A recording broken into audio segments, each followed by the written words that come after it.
making sure that we vote, we can't complain about what nobody else does. It starts with us. Nobody else is going to come and do this for us. Nobody's going to save us. There's nobody coming down out of the sky to come and make sure that we get everything we need. We have to take care of ourselves, and that starts with voting. Janelle, I guarantee you somebody here is 412, and they say, okay, it's 412. Well, let's go back to Sherry Beasley. When she ran for Chief Justice of the North Carolina Supreme Court, had she won, Democrats would have had a 6-1 control of the state Supreme Court. When they controlled the court, they ruled against racial gerrymandering, political gerrymandering. They stopped a lot of the actions of the Republican legislature. She runs, she loses by 401 votes. You had more than 100,000 black folks alone in North Carolina who did not vote. What happens? It goes from Democrat potentially 6-1 down to 4-3. Well, then they lose again. Now it's Republican 5-2. What happens? Political gerrymandering being allowed. They're about to gerrymander more seats. Racial gerrymandering, voter ID, all those things. And so folk have to understand every vote does count. And remember, even in this state, when it was the race that was tied, and it was a choice out of pick a name out of a hat that determined who controlled the House because they were tied. So when folks say, well, one vote doesn't matter, we know that's a lie. Yes, we do know it's a lie. As Kimberly Pope Adams, 53 votes made a difference in her race. It's 53 people in this room that could have made a difference 2 years ago.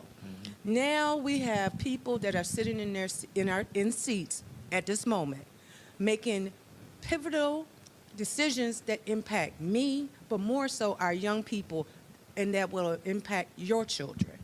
If we do not get out and vote, we will not be able to stop them from anything trickling down from the federal level to the state level. We have to have a gap stop at some point to say that no means no, and we're not going to abide by the horrendous policies that they are doing up at the national level. So we have to have someone at our governor level, our lieutenant governor level, especially our attorney general level, but more so our General Assembly, so that they can implement policies that will protect us. Absolutely. Before I go to Arnold, just folks know, we always, when we go to many places, we invited Petersburg Mayor Sam Parham to come on today's show, but he declined an invitation to come. And so, just so folks know, so folks like, man, y'all invite the mayor? We did. He ain't here. Listen, I'm just stating a fact. Councilman, one of the things that I'm always saying, though, that it's one thing to tell folk they need to vote. It's one thing to say, hey, we need to get you to register. But we have to also really begin connecting the dots. Because let's just be honest, a lot of folk have no clue what the hell y'all do.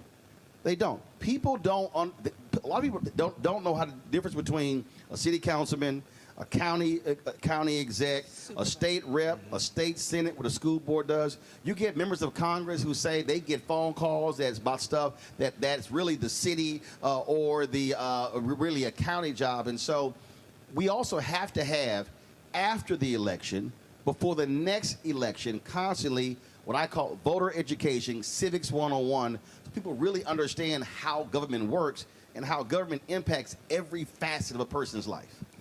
I definitely would agree with that. On behalf of Mayor Parham, who is a little bit under the weather, I am stepping in on his behalf. He Well, does you should have told me you was sick.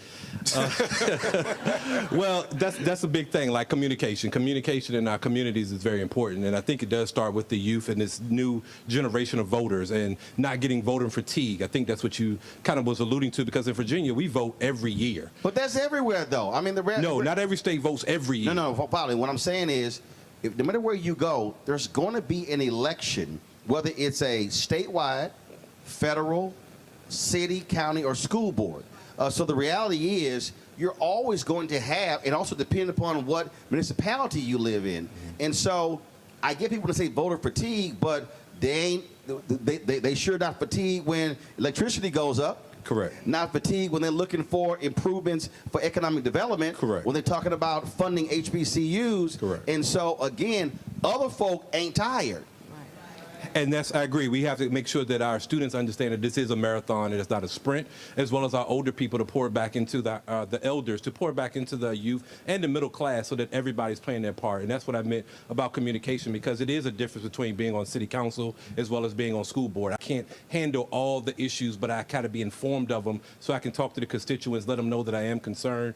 And I think it's about servant leadership, so that as I teach the students, whether it's my Crown Him guys, Call to the Kings, or my Crown Her girls, that I empower the young people to understand. Oh, what are Crown Her girls? You get the Crown guys shout out. Well, see, the Crown Her girls are here. Y'all gonna put y'all crowns up? All right.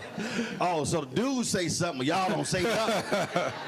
We're working on that, Roland. We're working on it, Y'all Roland. ain't got no calls. See, I don't want to do all my calls because Y'all ain't got no call and response. Just go, hey, Crown girls, hey. Well, we got one for everybody. We got one that everybody does. Can we get a Hell State? Hell State? Okay, that's good enough for you, brother. No, because the damn girls still ain't saying nothing. It's a lot of I'm calls. just saying. Go But see, ahead. I'm not gonna call out my Omega brothers. So I don't miss nothing, but go ahead. You know what I'm saying?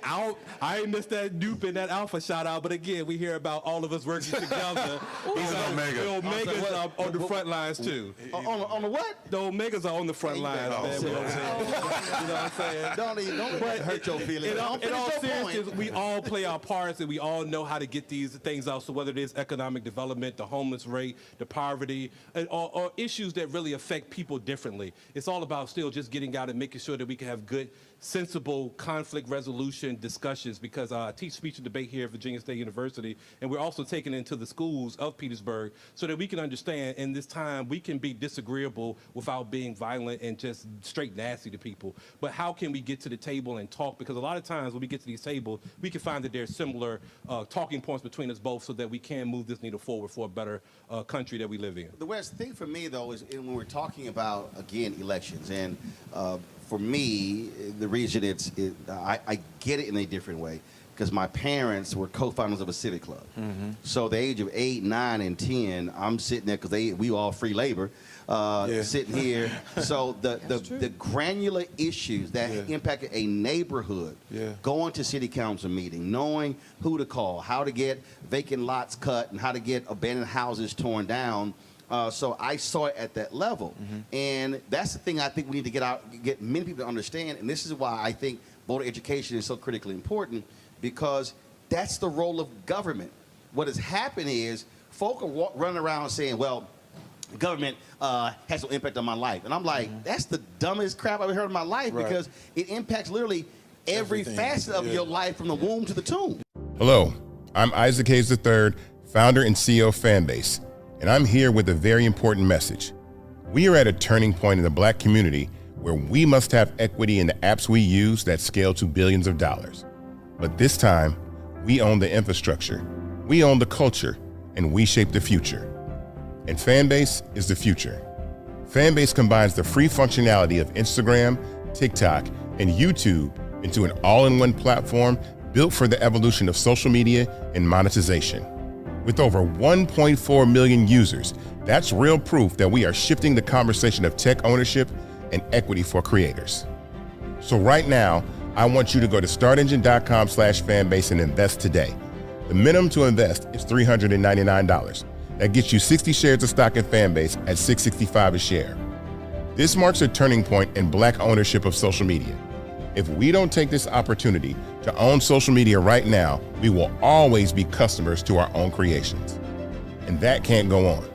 So once again, go to startengine.com/fanbase and invest today. We must own the platforms where our voices live, our stories matter, and where our culture drives the world. Thank you.